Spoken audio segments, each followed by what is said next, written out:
Bonjour à tous, on se retrouve pour une nouvelle review de Fortnite of the Apocalypse, la saison 2. Et aujourd'hui, donc, on se retrouve pour l'épisode 2. Alors, dans cet épisode, on va faire un petit peu le point sur la situation actuelle de Lyonesse suite à l'intervention d'Arthur. Donc, l'épisode commence, au début, j'ai cru que c'était un rêve de Lancelot, vu l'état du ciel qui est magnifique. Mais voilà, il n'est pas juste noir avec des étoiles, ou juste noir comme ça, ou bleu foncé ou autre. Il y a un petit peu de bleu, il y a du violet, il y a franchement c'est plutôt sympa. Donc voilà, j'ai cru que c'était un rêve au début, mais pas du tout. Et en fait, on va avoir Lancelot qui va un petit peu réfléchir sur tout ce qui lui est arrivé entre Jéricho et Guenièvre, ce que ça va impliquer pour la suite de son aventure du coup. Et il va discuter un petit peu avec Thétis, donc qui qu'on nous explique que c'est la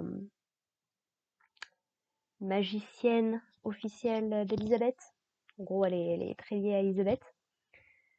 Et voilà, donc ça discute un petit peu. Thétis va faire une petite prière pour Mela Galan, donc Galan et Meraskula qui avaient été ramenés à la vie par les forces du chaos d'Arthur, avec de nouveaux souvenirs qui faisaient qu'ils étaient plus vraiment des commandements, mais qui pensaient être des agents du chaos. Bref, un petit peu compliqué. Donc voilà, elle dit, elle n'a pas forcément, on va dire que Thétis a de la sympathie pour ces deux personnages, et donc voilà, elle fait une petite prière pour eux, et après elle envoie un petit peu balader Lancelot. On a, comment il s'appelle? Pas Lancelot. On a Tristan de son côté qui s'entraîne un petit peu, qui a toutes ces frustrations en fait qui ressortent d'avoir Méliodas qui est venu le sauver, qui le traite encore comme un enfant, quelque chose avec lequel il a beaucoup beaucoup de mal, Tristan. Il a clairement des daddy issues. Et donc voilà, il a du coup ces deux acolytes qui l'observent un petit peu, bon, qui se sentent un peu mal pour lui, forcément, ils sont très dévoués à Tristan.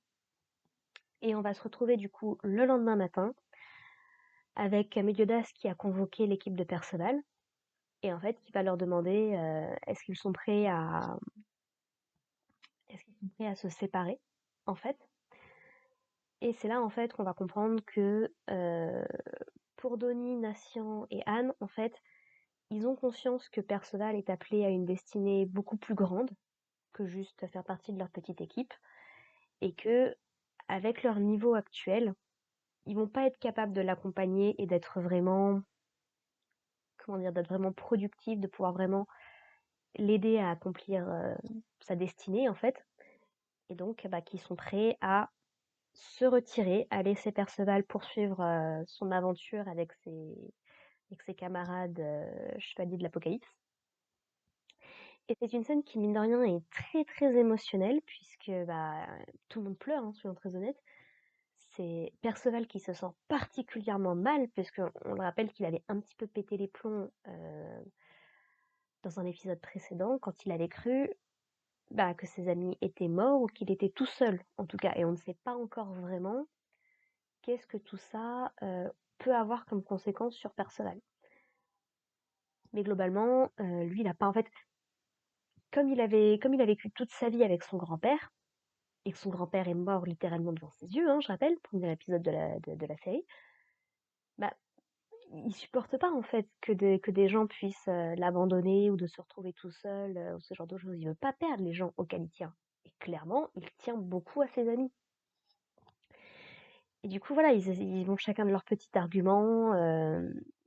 Donnie, d'ailleurs, qui dit «Mais on t'a pas besoin de me dire qu'on est amis, je le sais très bien et tout».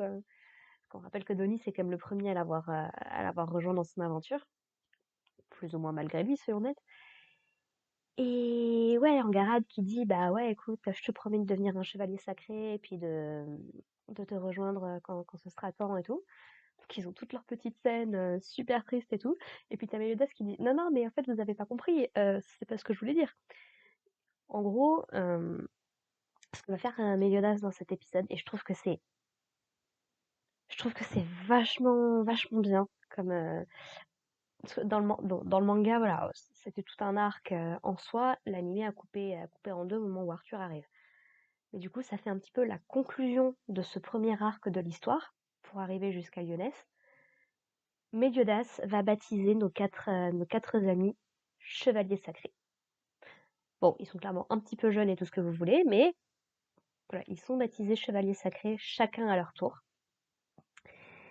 Et voilà, donc en fait, globalement, ce qui va se passer, c'est que Nation, Denis et Anne vont pouvoir continuer à suivre Perceval en faisant partie de l'équipe Perceval.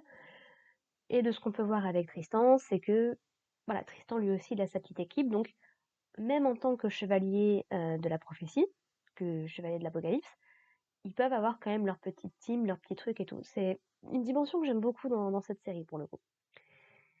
Et donc du coup, suite à ça, donc il va y avoir un rassemblement de toutes les personnes impliquées pour parler de la situation, expliquer ce qui se passe par rapport à Camelot et tout ça, et puis pour faire le point.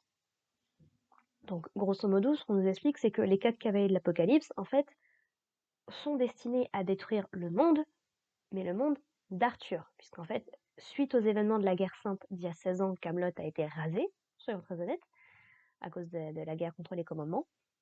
Et en gros, les pouvoirs du chaos d'Arthur lui ont permis de recréer Camelot dans une autre dimension. Donc on nous dit, comme la dimension des démons, ça je veux bien, mais comme la dimension des fées, là j'étais un peu plus... Ah, c'est littéralement dans une autre dimension, ça paraissait pas comme ça.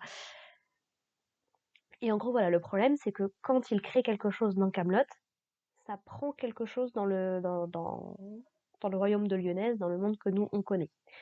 Et Tétis va justement leur montrer en les téléportant, ou en leur donnant la vision de ce qui se passe, et on voit vraiment des bouts de terrain entiers qui ont été pris, des bouts de montagne, des bouts de terre, des lacs, des maisons, des villages. Donc voilà.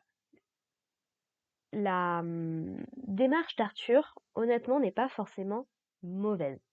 Quand on reprend le contexte de Seven Deadly Sins et tout ce qui est arrivé à Arthur, parce qu'on rappelle que c'est quand même le roi d'un royaume, mine de rien, le royaume de Camelot, ce qu'a fait Arthur, c'est qu'en fait, il a fait en sorte que personne qui n'appartienne à la race des fées, des géants, des démons, des déesses, bref, tout ce qui n'est pas humain, ne peut pas aller dans Camelot. C'est texto écrit dans la création du monde, quoi. Donc Méliodas, étant un démon, ne peut pas aller là-bas pour régler le problème, quoi. Bon, on pourrait se dire du coup, Ban, peut-être qu'il pourrait quand même faire quelque chose, parce que d'autant qu'il a perdu son immortalité. Mais passons. Peut-être le seul qui peut vraiment faire quelque chose. Maintenant qu'Escanor n'est plus là. Mais voilà, donc en fait, ce qui explique, c'est que Tristan et Ban, n'étant pas totalement humains, puisque Tristan est un Néphilim, c'est le fils d'un démon et d'une déesse, même si là encore, ça se pose la question par rapport à Elisabeth, mais Ban est le fils, du coup, Ban. Lancelot est le fils de Ban, qui est un humain, et de Elaine, qui est une fée. Donc, voilà. A priori, ça peut le faire. Gawain, on sait pas très bien, mais probablement qu'elle est humaine, a priori. D'ailleurs, Gawain a son petit moment bien triste pendant la nuit, où en gros, donc les paroles d'Arthur lui reviennent en mémoire quand elle lui dit que c'était une mauvaise fille, tout ça, tout ça. Et en gros, donc elle demande, elle voudrait que son grand-père et sa grand-mère la prennent dans leurs bras pour la réconforter, quoi. Mais ils sont pas là. Donc voilà, donc Gawain, on ne sait pas exactement si elle est totalement humaine ou pas, et Perceval, soyons très honnêtes, la question se pose totalement. Mais bon, on en apprendra probablement plus par la suite. Et donc suite à ça, du coup, voilà, il leur confie. Méliodas, ça lui fait un petit peu mal de confier tout ça à la nouvelle génération, à des gamins en fait, quoi. Parce que je rappelle que lui, il a plus de 3000 ans, donc à la rigueur. Mais voilà, il sait qu'il n'a pas le choix, malheureusement, il ne peut pas faire grand-chose, et il va expliquer justement que la prophétie de Bartra de la veille a expliqué que oui, les 4 cavaliers de l'Apocalypse vont se réunir, mais que du coup, en contrepartie, ils vont perdre leur espoir d'aller dans Camelot, puisque on nous explique que le prisonnier que Jéricho a tué, en fait, était donc un chevalier d'Arthur, et en fait, Arthur met une espèce de marque sur ses chevaliers qui leur permet de rejoindre Camelot un peu quand ils veulent. Et donc, Jéricho, en tuant ce personnage-là, a fait en sorte que il n'y ait plus de moyen d'aller dans Camelot, quoi. Donc là, pour l'instant, ils sont un petit peu mal.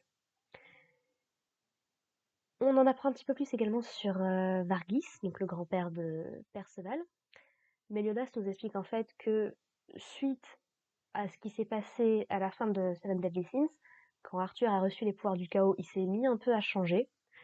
Et du coup, Varghis, qui à la base était un des soldats d'Arthur, a décidé plus ou moins de trahir en emportant Perceval. Ça, jusqu'ici, on le savait. Et en fait, il est tombé sur Méliodas, qui lui a offert sa confiance, qui lui a offert de quoi se reposer, de quoi se remettre en état. Il a même, on apprend que Méliodas a même offert à Varghis d'adopter et d'élever Perceval, en fait. Mais Varghis était prêt à du coup élever Perceval comme un petit garçon plein de joie de vivre, qui apporterait beaucoup de bonnes choses au monde. Méliodas précise d'ailleurs que effectivement il a réussi, il lui a suffi d'un simple coup d'œil à Perceval pour s'en rendre compte. Et donc en symbole d'amitié, parce qu'il lui faisait confiance, donc il lui a donné la petite broche de l'Ouroboros que, que Perceval a avec lui maintenant, donc qui est un symbole d'amitié éternelle, l'Ouroboros et tout, qui était le symbole de Méliodas en particulier. Et du coup, il a gravé 2 étoiles sur son casque. C'est la petite marque qu'il y a sur le casque de Perceval. Voilà. Et l'épisode se termine un petit peu sur Perceval qui, après avoir entendu tout ça, après avoir fait un peu la paix, on va dire, avec sa tristesse, même si on sent qu'il a quand même de la colère, de la tristesse à revendiquer, bah, du coup, il lance un petit peu tout le monde dans l'idée de, bah, vu qu'on peut rien faire pour l'instant, vu on peut juste attendre en fait que les chevaliers d'Arthur se pointent, ouais, qu'est-ce que vous dites, ça vous dirait si on partait tous à l'aventure? Je vais explorer Britannia, je veux voir un petit peu ce que réserve ce monde-là, parce qu'il l'a jamais vu en fait concrètement. Et donc voilà, l'épisode se termine un petit peu sur le côté, voilà, Perceval a priori va être capable d'apporter de l'espoir, même si c'est le chevalier de la mort. Voilà, voilà, j'ai pas grand-chose de plus à dire sur cet épisode, ça fait du bien de retourner sur du Fortnite of the Apocalypse. Et ouais, très très hâte de voir. Alors, je prédis à peu près que l'épisode 3, peut-être l'épisode 4, vont être les derniers épisodes euh, où je sais ce qui va se passer dans l'histoire. Parce que pour rappel, si vous le saviez pas, j'ai commencé à lire le manga quand Manatsu no Taizai s'est terminé. Mais ça fait très très longtemps que j'ai pas lu pour plein de raisons personnelles et autres. Donc, je me souviens des événements à peu près jusqu'ici. Mais tout le reste, je ne sais pas. Donc, c'est aussi ça qui va être intéressant sur cette saison 2. C'est que du coup, contrairement à la saison où je savais totalement ce qui allait arriver, là, je vais découvrir des événements. Donc, je vais pouvoir faire un petit peu des théories, vous donner mon avis. Et là, on va peut-être pouvoir commencer à vraiment s'amuser. Voilà, voilà. Sur ce, bah écoutez, nous on se retrouve la semaine prochaine pour parler de l'épisode 3. Et puis, bah, en attendant, portez-vous bien les gens. Allez, bye.